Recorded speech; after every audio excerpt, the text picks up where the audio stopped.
Hey guys, hope everything is going well. You guys know that drill. Smash that like button, subscribe if you haven't, and comment down below. Follow me on my Instagram channel. This is my sports channel, so it's AIH Sports if you want to message me.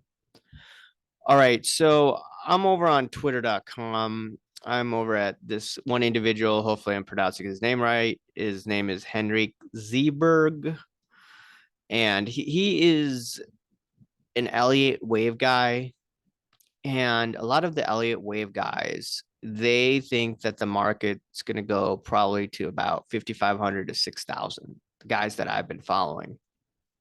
And one of the reasons why they think, from a fundamental perspective, is that the M2 and the CPI is going to go down. This is what they're thinking.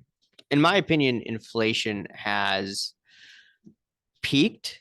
Now, there could be some situation, maybe in a few years, where you get an inflationary shock, which just destabilizes the economy. But I don't think we're there yet. I still think that what can help the economy is rate pause in the Fed funds raising the Fed funds rate, and also if they decide to pump more money into the economy. Not that I'm in favor of it, I'm just looking at it, hey, what will increase price action, right? So if you look at here, the money supply, the M2, it's forecasting it's going down, and M2 leads CPI. And if you look at the M2 here, right, look at this, it's on the trajectory downward. And you could look at, when you see the stock market going up, you usually see M2 going up. Now, you don't have money printing. If you don't pump up the money supply, guess what? Risk assets are most likely going to go lower.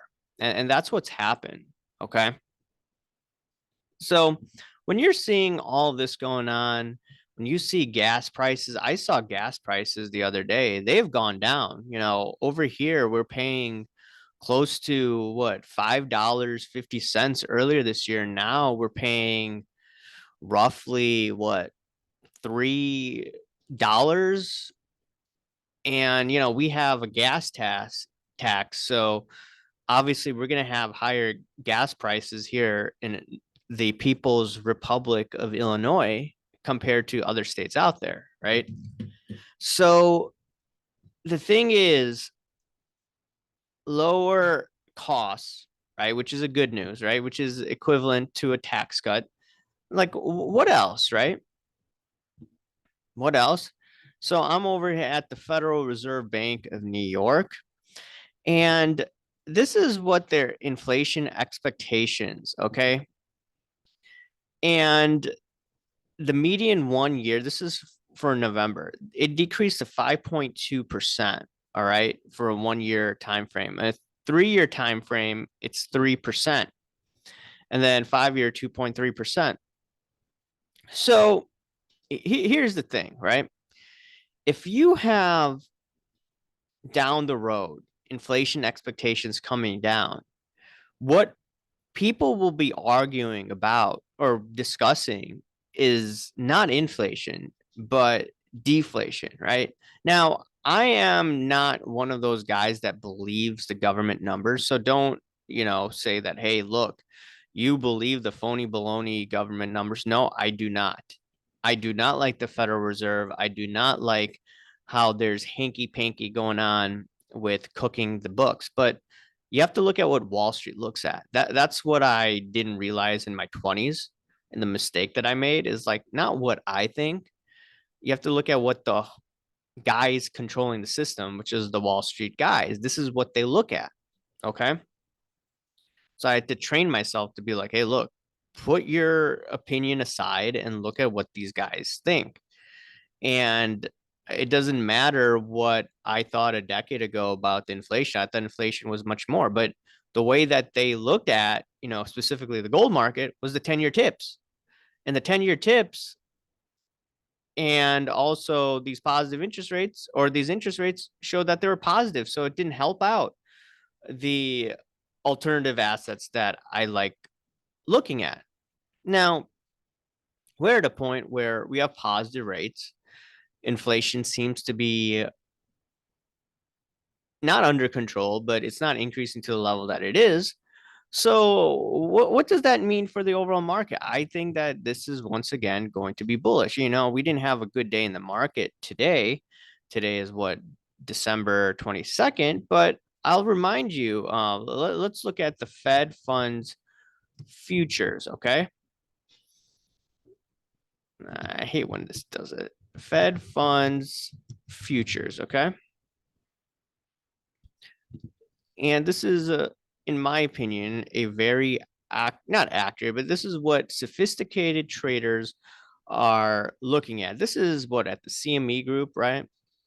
And this has its own chart here. I'll exit that out.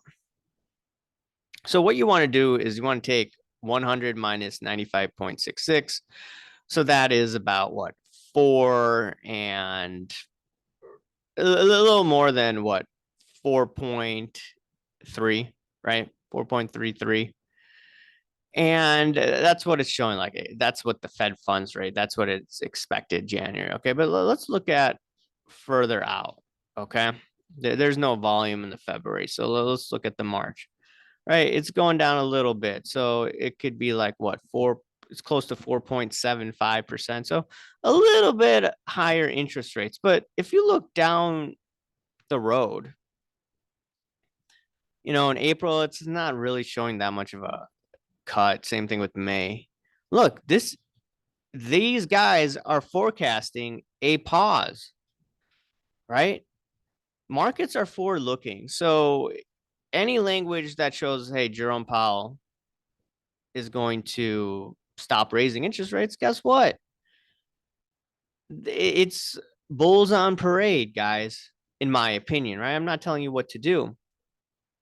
And you're looking at maybe July, where you could potentially be pricing in maybe some rate cuts, right? We'll have to see how that goes. But right now, it's a pause. They won't do anything. So it looks good, in my opinion, for those that are speculators in the stock market. And the other thing that I want to mention is that I was watching the Investor Channel. His name is Colin, he watches my sports card channel, and he has a pretty big following on his channel. And he was saying that, hey, like, Jerome Powell is clueless, right? That's what he's saying. He's either lying or he's clueless. And the thing is, I've read about the Federal Reserve. What they do is they manipulate people's perception. So I think Jerome Powell knows what he's doing, but he's just trying to condition the economy and condition people. Hey, we're going to raise rates even a little bit more, right? I'm not going to tell you how much we're going to raise rates, but ultimately, it's fairly obvious that he's probably not going to be raising rates too much, right? This is what this is the playbook of the big banks, right? Because this is what they're pricing in: sophisticated money. You have to throw in, a huge chunk of money here, right? Or, I mean, it's not that much, but if you look at the actual contract, I believe it's in the millions of dollars. I have to look at it, but you don't have to put that much down because there isn't that much move in these Fed fund futures. But okay, let's look at it. So it's saying that $4,167 times the IMM index, 1/2 of 1 basis point is 0.005, equals $20.83, right? So yeah, I mean, you got sophisticated traders trading this thing, right? And they're pretty smart in what they're forecasting. They forecasted lower or higher interest rates, and the Fed funds rates would be going up. So just wanted to point that out, guys. Anyways, remember to smash that like button, subscribe if you haven't, comment down below, guys. Thank you. Bye.